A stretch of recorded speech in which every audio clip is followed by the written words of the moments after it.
بسم اللہ الرحمن الرحیم اللہم صلی علی محمد وعلی آل محمد وبارک وسلم.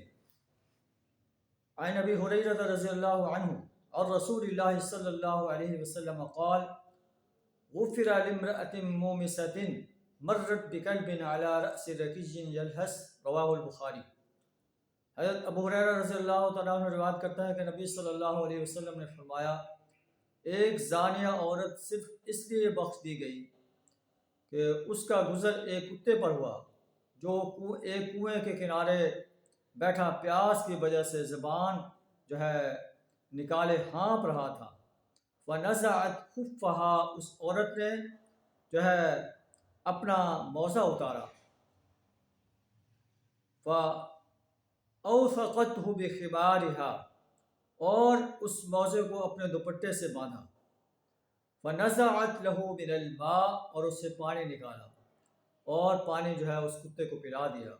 اللہ کو اس کا یہ عمل اتنا پسند آیا کہ اللہ نے اس کو بخش دیا. فغفر لها، اللہ نے اس کو بخش دیا.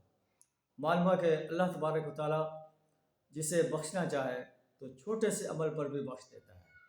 اس لیے چھوٹے نیک عمل کو بھی انسان حقیر نہ سمجھے.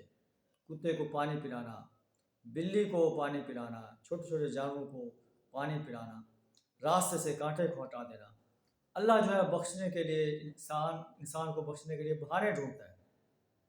ہم اپنے آپ کو بخشوانے کے لیے کوشاں رہیں. انشاءاللہ اللہ اپنی رحمت سے ہمیں بخش دے گا. اللہ سے قادر ہمیں اپنی رحمت سے ہم سب کی مغفرت فرمائے اور ہمارے نیک اعمال کو شرف قبولیت عطا فرمائے، برے اعمال کرنے سے اپنی پناہ عطا فرمائے. آمین ثم آمین.